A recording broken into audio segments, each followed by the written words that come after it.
Thanks for being here today.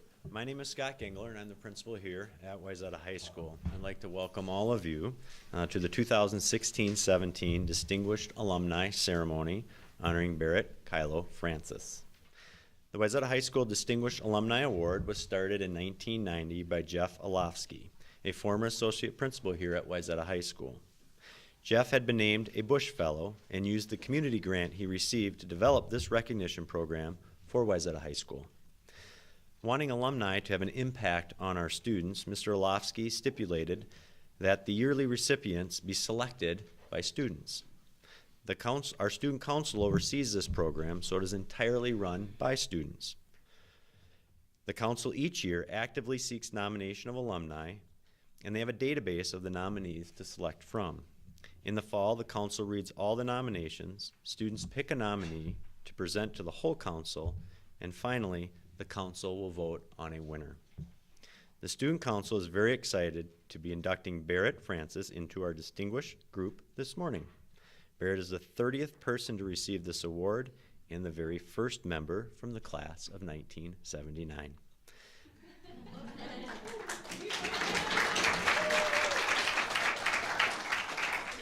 I would personally like to welcome Barrett and her family and friends who are here today. Any district administration and school board members who are also here.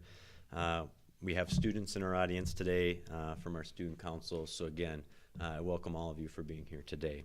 And at this time, I'm going to turn the podium over to our student body president, Ellie Olmanson.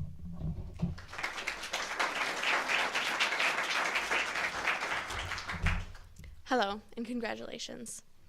So this fall, as our student council came together to decide who would have the honor of being Wayzata's 2016 Distinguished Alumnus, Miss Barrett Francis of the class of 1979 caught our attention immediately. Among other qualified candidates, Miss Francis's wide repertoire of conversation stirred of amazement. To name a few, she's an advocate against sexual violence, a registered nurse, serves on the executive advisory board for the St. Jude Hospital, and even made an appearance in Star Trek. Wow.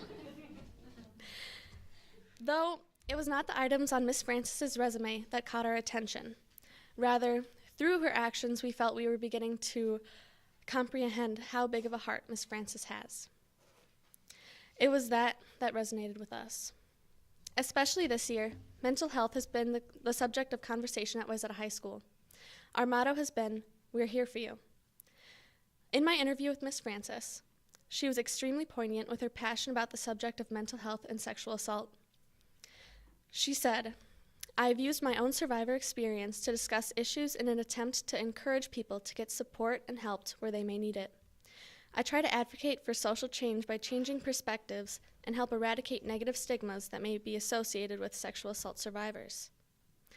Miss Francis preaches the same message as our district does, not to be afraid to ask for help. It seems almost poetic, the way Miss Francis related so much with our focus as a school and what our student body should represent. It seemed from every experience she was able to grow as a person and woman, and created a role for herself in each of her priorities. Currently, as mentioned, Miss Francis serves on the Executive Advisory Board for the St. Jude Hospital. She was also the catalyst for the St. Jude Teen Gala, which raised over $100,000 this past January. To this role, Miss Francis said, "I am a firm believer in St. Jude's incredible service to people in need, and for those people who want to help those in need." It has become apparent of Miss Francis's desire to help those in need, and in these short minutes, I've only scratched the surface of the impact Miss Francis has instilled. There was no question in our student council when we selected Miss Barrett Francis as the 2016 Wayzata Distinguished Alumnus. Congratulations. Now, Miss Francis, go ahead.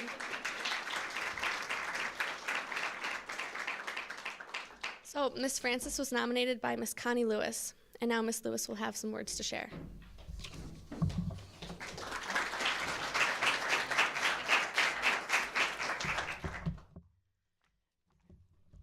As an educator, I find it ever so rewarding when the student becomes the teacher.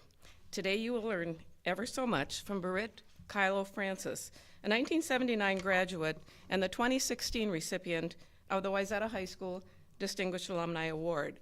We pay homage to her today in 2017 as we wanted to be sure her whole family could be here to celebrate with us and join in celebrating this amazing woman.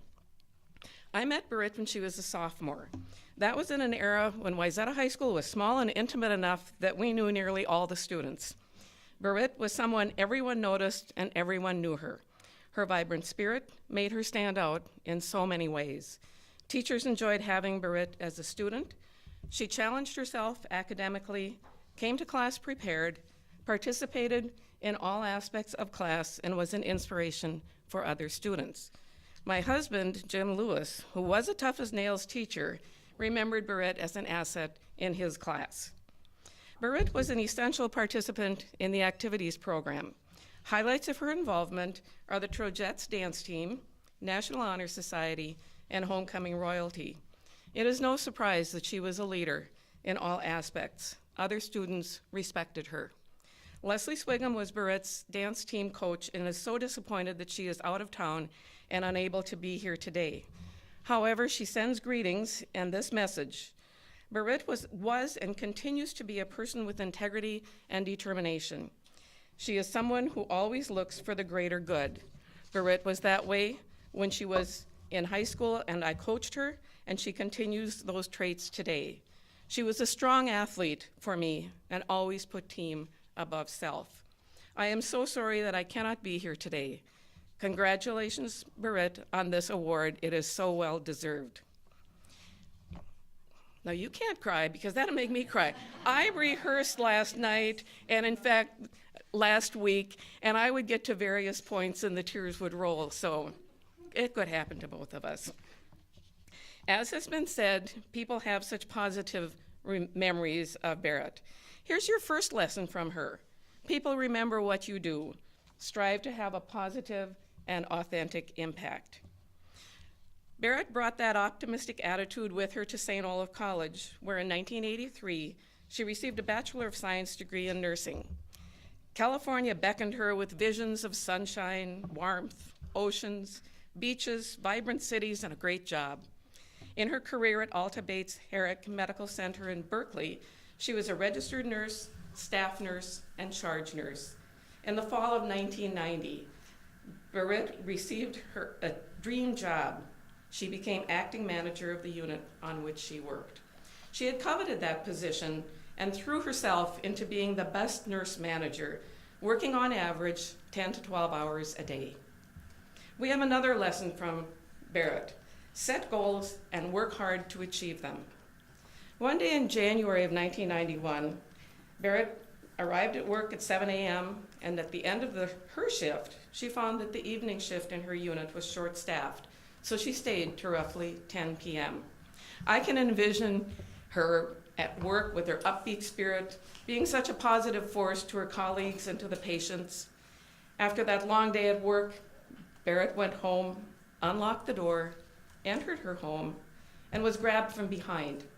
A strange voice said, "I was about to give up on you. I didn't think you were coming home tonight." Obviously, he had stalked her. At that point, Berit's world began to spin out of her control. Berit was repeatedly raped and sodomized. Terrified, she feared she would be murdered as well.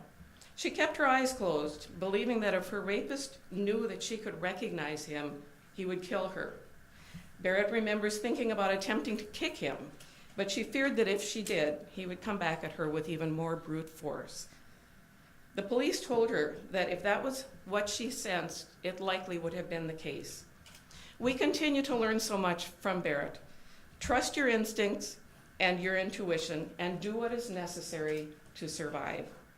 As his final act of degradation and humiliation, the rapist hogtied Berit with her white nurse's nylons and her phone cord. The rapist urinated on her, zipped his pants, told her she would be able to free herself from her bonds, jumped over the balcony, and ran away. In speeches Berit has given, she points out how far phone technology has come since 1991, but societal viewpoints surrounding sexual assault have not made those same advances. Berit freed herself, grabbed a bathrobe, and fled to her nearest neighbor.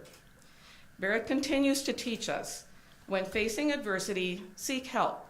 Do not stay silent. Her neighbor called the police and Berit's close friend, Judy. Berit and her friend went to the hospital. Berit's day started at the hospital that morning as an intact, strong, confident, and professional woman, and she returned to that same hospital that night as a patient.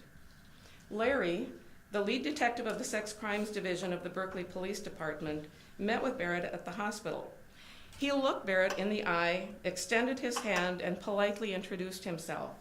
That simple gesture of humanity and respect meant so much to Berit. It gave her hope, and she began to believe that she would survive. For all of us, there are lessons that we learn from Larry's interaction with Berit. One person can make a huge world of difference. What we say and what we do has profound impact. Words and actions will be remembered. Don't forget about Larry, because you'll hear more about him later. Berit could not bear to return to her home and instead moved in with her friend. She returned to work and started seeing a therapist. Ultimately, she decided to move home to be surrounded by the unconditional love and support of family and friends. Another lesson. Sometimes when our spirit is broken or we are facing adversity, seeking the open arms of family and friends and surrounding ourselves with what is familiar is the best medicine we need. Often, going home is the best answer. Certainly, Berit continued to face challenges in dealing with the aftermath of the rape and assault. Psychological and post-traumatic symptoms often persist for days, weeks, months, and years following victimization. Berit sought group therapy at the Sexual Violence Center and was encouraged while sharing her story and listening to the stories of others about the violations that they had endured. One day, a friend encouraged Berit to go out with a guy the friend knew who had recently transferred to Minnesota. Berit's therapist thought it was a good idea, but cautioned her about telling her story early in a potential relationship. Berit and her blind date bonded over their frustration of living in the Minneapolis area. He missed Chicago, and she so loved California. Berit's philosophy is what you see is what you get, and she told her date about the reasons that she returned to Minnesota, leaving her beloved California. Once again, her instincts served her well. Michael Francis, her date, respected her wholesome honesty, and a wonderful relationship developed. Once again, a lesson from Berit. Take risks, especially safe ones. Rich opportunities can result when we move out of our comfort zone. The blind date resulted in the marriage of Berit and Michael, and their lives have been enriched with the 4 children who complete their loving family: Evan, Carter, Crosby, and Marty. Berit and her family faced a huge challenge when in May 2008, their daughter, sister, Marty, at 6 years old, was diagnosed with a brain tumor. Surgery and treatment started at Minneapolis Children's Hospital and continued at St. Jude Children's Research Hospital in Memphis, Tennessee. Throughout the months and years of Marty's treatment, Berit and Michael kept the family and friends informed on a regular basis through Caring Bridge posts. Berit used Caring Bridge as a way to let everyone know how Marty and the family were doing. She also used Caring Bridge as a way to vent her frustrations, concerns, and fears. And those posts have also provided a way for her to look back at a time in her life when memory could serve to be a bit foggy, given the stress levels she experienced. Berit ended virtually every Caring Bridge post with the expressions of gratitude for the love, support, and prayers for Marty and the family. We have another lesson: give thanks with a joyful heart. Philanthropy is a fundamental value for Berit, Michael, and her family. Caring Bridge was invaluable to the family and to Marty's army, the extended family and friends who followed Marty's treatment. Berit now serves on the Advisory Council for CaringBridge, providing guidance to further their impact and mission. In addition to her work for CaringBridge, she has volunteered with the Minneapolis-based Sexual Violence Center and for RAIN, Rape, Abuse, and Incest National Network. Barrett worked with others and successfully lobbied Congress for more funding for DNA testing of backlog rape kits.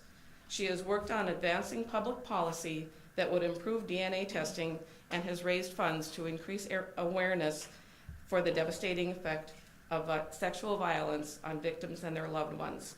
She and Michael have endowed ongoing hotline services and public education programs for RAIN. Berit was involved in and financially supported the film Brave Miss World, a documentary about the bravery it takes to confront the truth about sexual violence and to seek justice. The website, www.bravemissworld.com, is one of the main online resources for survivors to connect and to share stories and resources. Think back to 1991 and the challenge Berit and others faced in looking for helping resources. Technology is making a difference. The movie Brave Miss World was nominated for an Emmy Award. The DVD is available, and the movie is streaming on Netflix.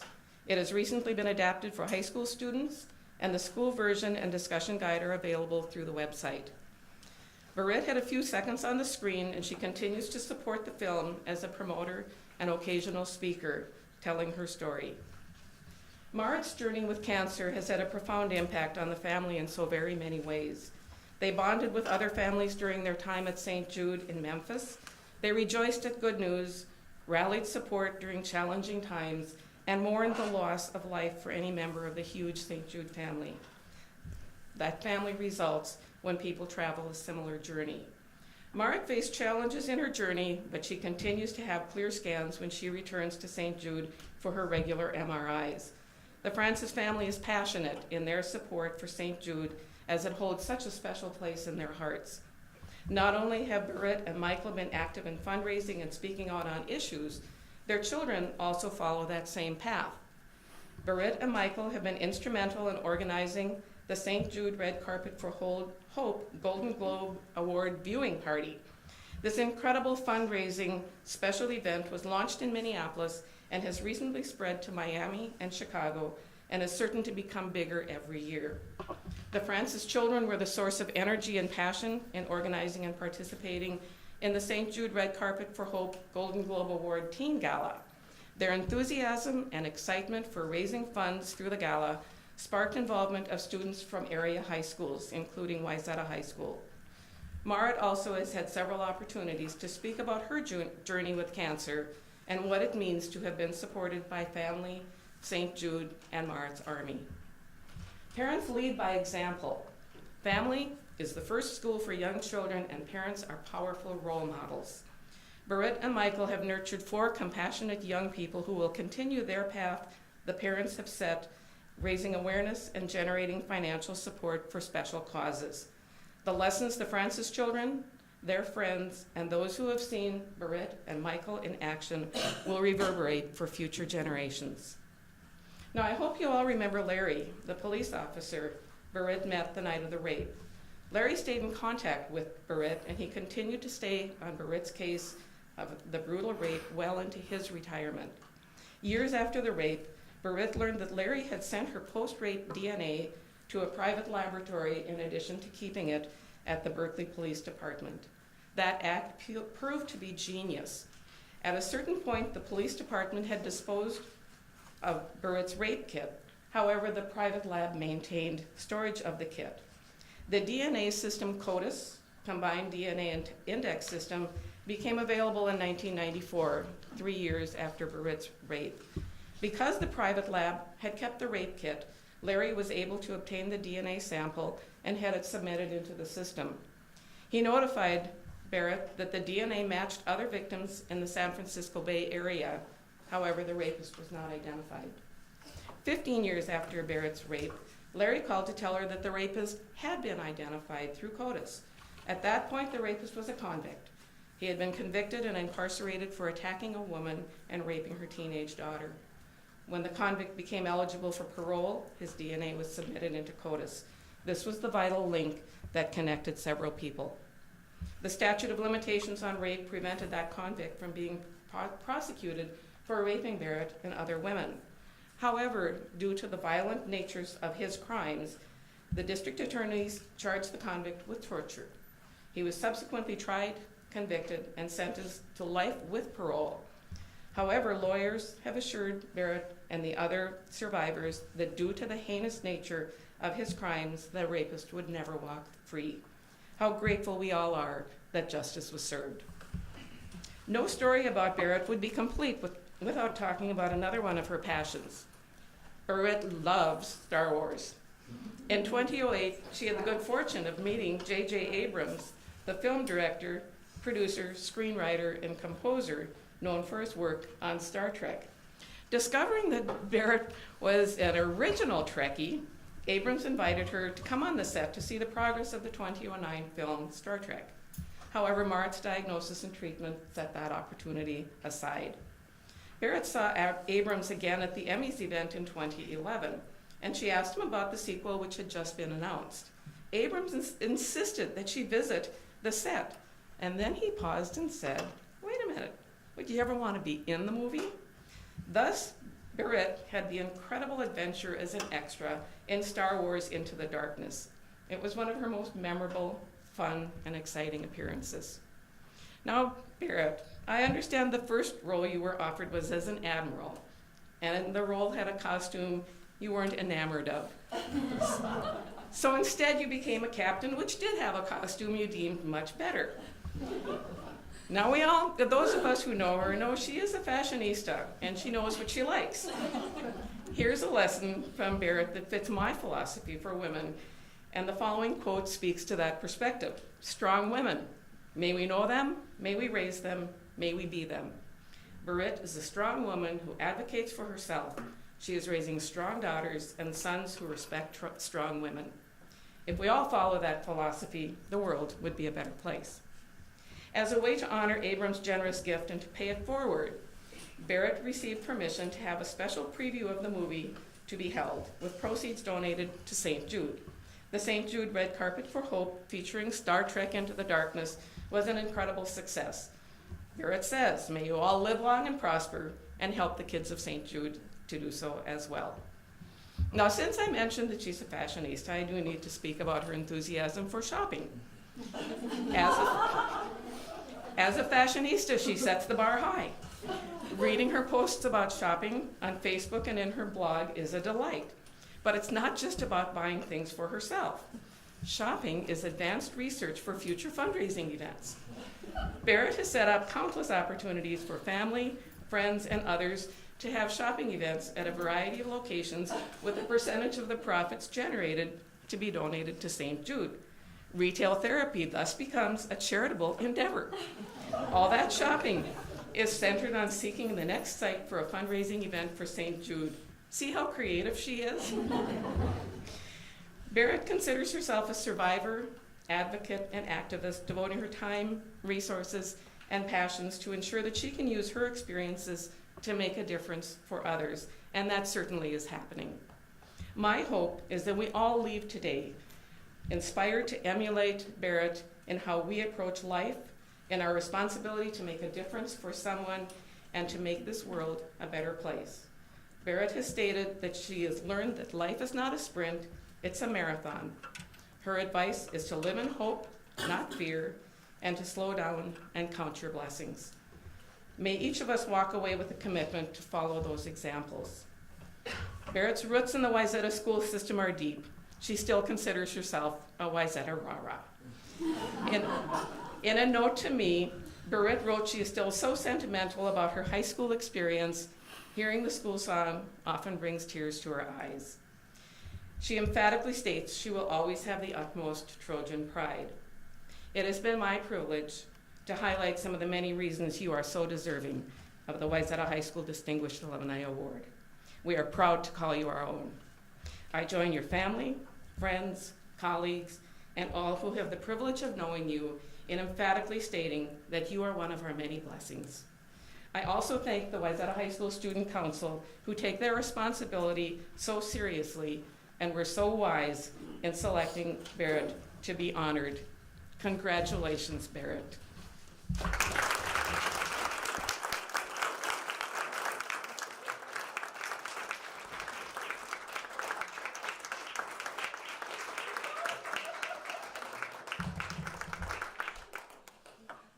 Okay, I am so overwhelmed. I can't even believe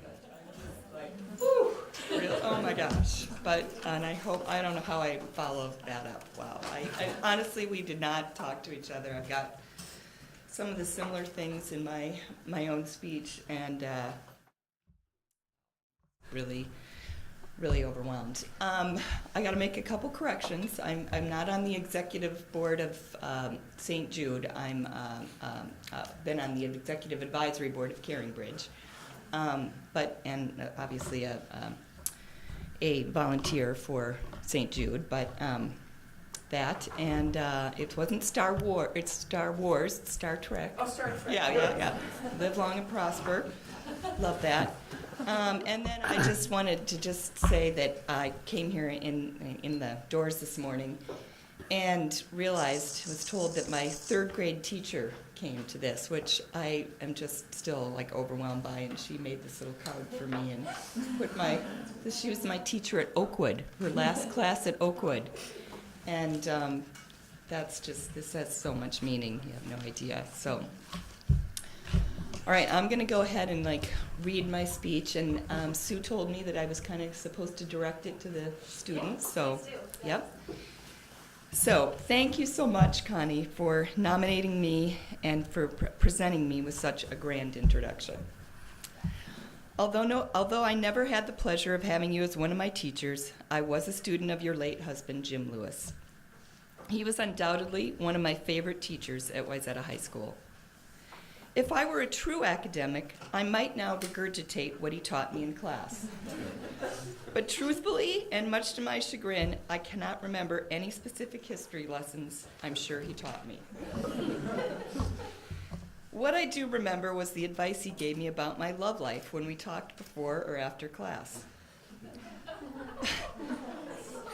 I had unrequited love for a certain someone, and Jim Lewis repeatedly assured me in metaphorical terms that other buses would certainly and eventually come along. Indeed, he was right about that. Fortunately, a very special bus came along over 25 years ago. That would be my husband, who has been a source of both love and support for me, and I thank him. Remembering Jim's advice reminds me that those problems were among my most enormous trials and tribulations of high school. I absolutely loved my high school experience and look back with it with only the best memories of a time where I was truly carefree and completely, well, mostly unencumbered. Thank you to those people whom I invited and who came here today, and thank you to the students who chose me to be named a Distinguished Alumna. I am so very touched, humbled, and honored to receive this distinction from the school I loved with all my heart. This is definitely the biggest honor I have ever received. Not only did I love and graduate from this fine school, but all three of my siblings did as well. My Kyllo family feels tremendous Trojan pride. My children can attest that even though they live in Orono, I dress them in blue and gold and drag them to many Wayzata homecoming parades. I'm pretty sure they knew how to spell Wayzata, and they refused to do this. I asked them. W-A-Y-Z-A-T-A. Trojans. Trojans. Before they knew how to spell mom. Oh, I forgot my prop. Do it.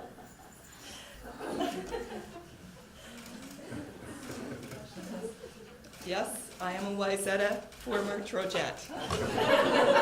And I noticed when I got it out of my closet this morning that I still have not sewed the patches on. They're still pinned, and we were state champions. I thought about showing you that I can still sing and dance to the school song, which still brings, as Connie said, brings a tear to my eyes when I hear it, but decided that was going a bit too far. In addition to being a Trojette my junior and senior years, I also participated in the play my sophomore year, choir all 3 years, was a National Honor Society member, and a class officer both sophomore and junior years. I was considered a big rah-rah. What's a rah-rah? Thank you, Marty. What's a rah-rah? It's a descriptor that was bestowed upon me and my closest high school friends by another friend and former Wayzata classmate, who tragically died by suicide just a little over 2 weeks ago.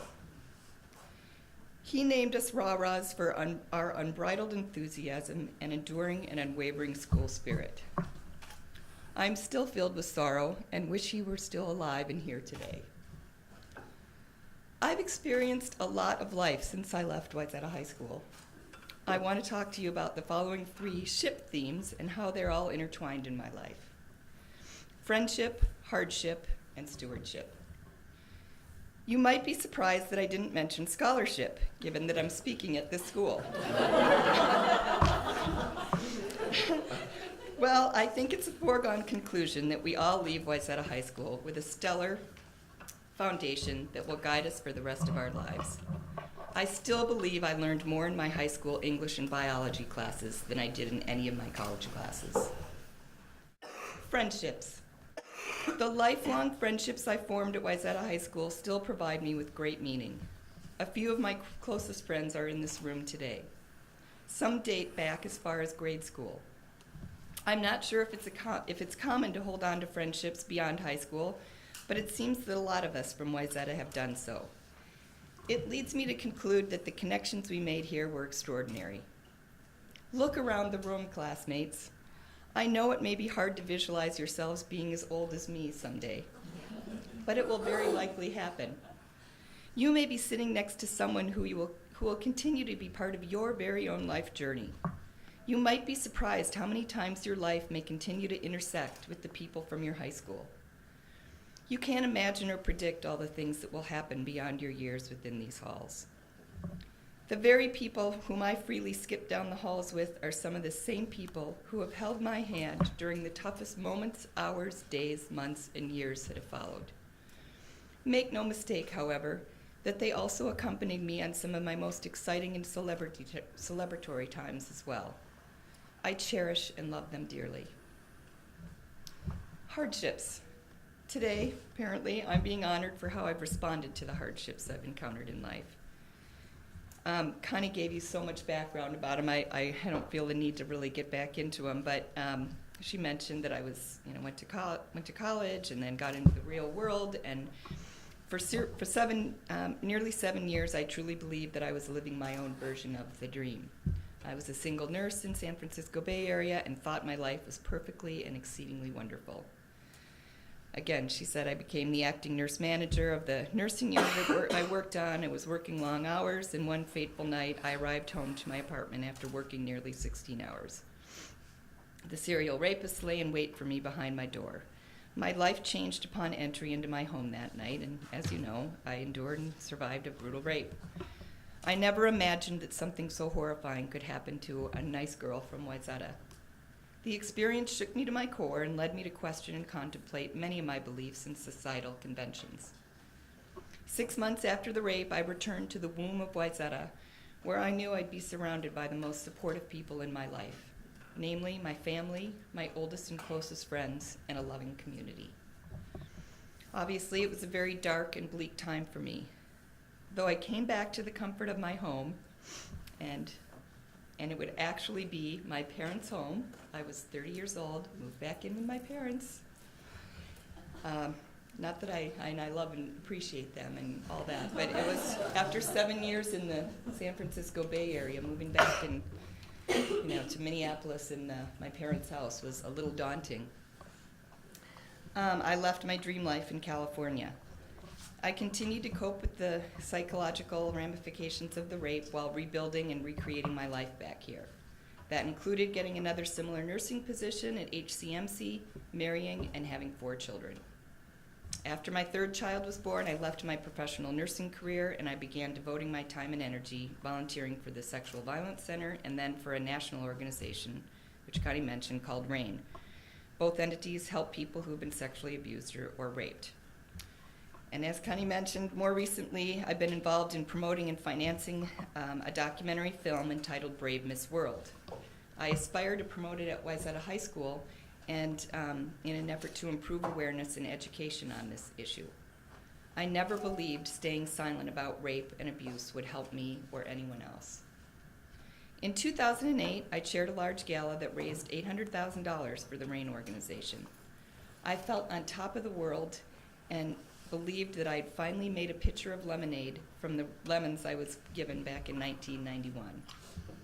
About 4 weeks after the gala, my world collapsed again when our daughter, who was 6 years old, Marty, was diagnosed with a malignant and cancerous brain tumor and one that had spread extensively. I'm not going to pretend I was brave and strong.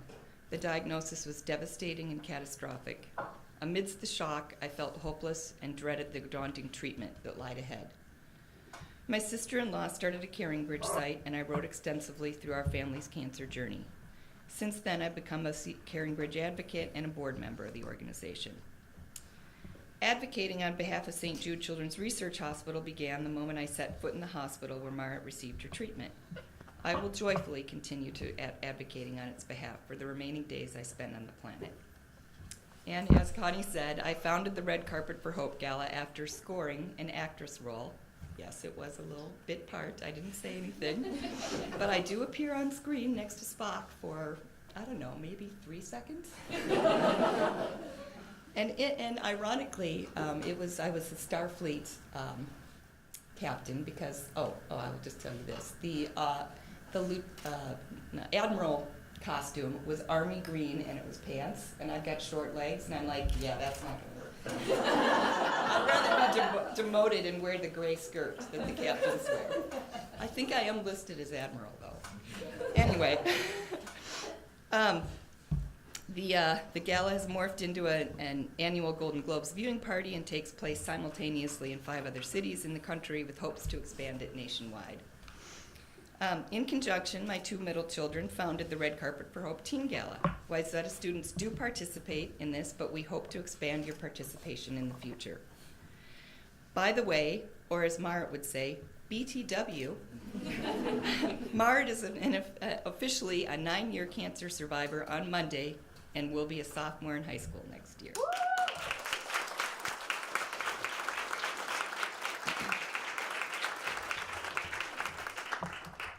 I don't regard my responses to these hardships as heroic by any means. For me, it just felt essential to find something positive to do to counteract negative circumstances. I guess you have 2 choices in the face of adversity. Either sink in sorrow or try to keep swimming as to prevent submersion. I think I survived them because I have been surrounded by loving family members, close friends, and a caring community. I do try to be open about how hard it is to struggle and to encourage people to get help so that they don't have to suffer in isolation. I do believe challenges are easier to navigate when you don't feel alone. I do hope that people might realize that sometimes what may appear to be your biggest challenges might lead you in a direction where you can make a big impact and maybe even make the world a better place.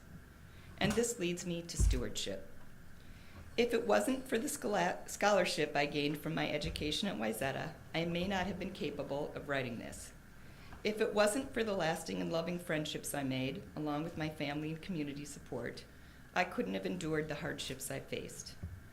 Hardships have led me to the stewardship that, at least in part, have become my life mission.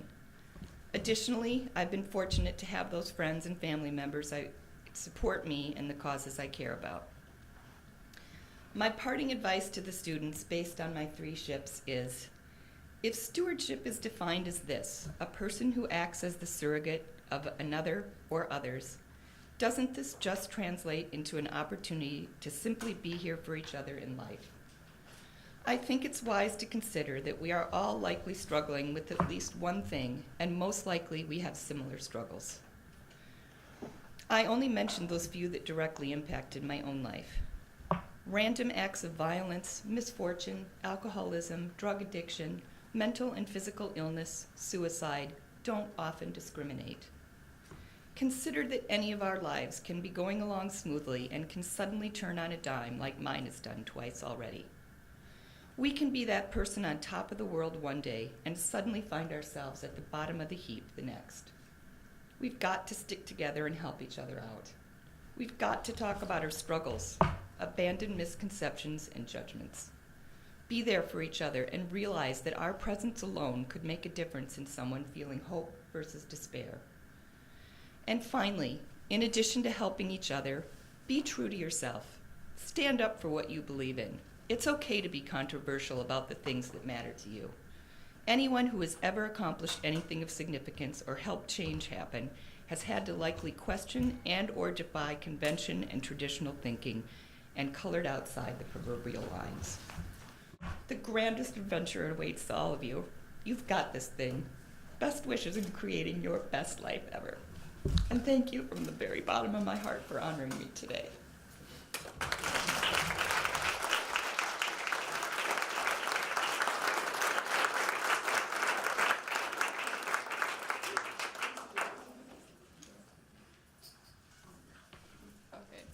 Whereas Wayzata High School has initiated a Distinguished Alumni Award, and whereas recipients must have graduated a minimum of 20 years ago, and whereas recipients must have made a significant contribution to their profession, community, and/or nation. Now, therefore, be it resolved that Ms. Barrett Francis has been named the Distinguished Alumnus of the year 2016 on this 25th day of May 2017. We hereby proclaim this as a day of special recognition for this individual whose achievements and contributions merit the respect and honor of the entire school and community. Congratulations.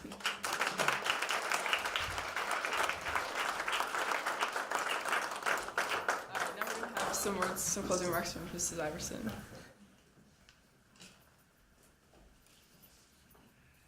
Thank you, and congratulations to you.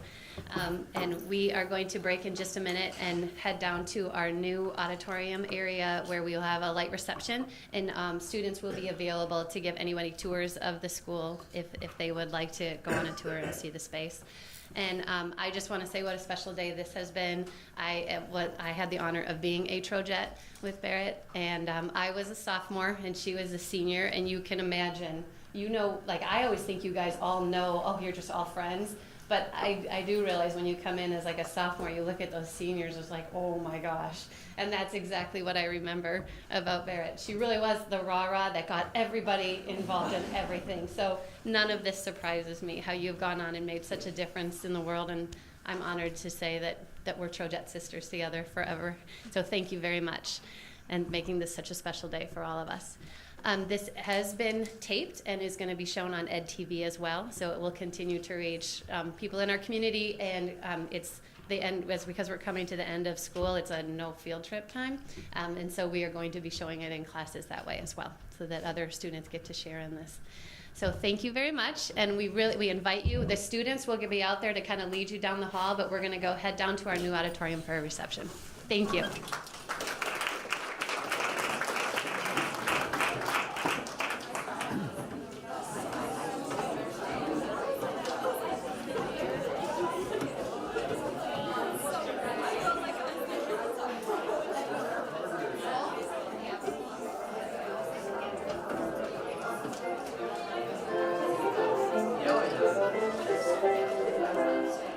Thank you.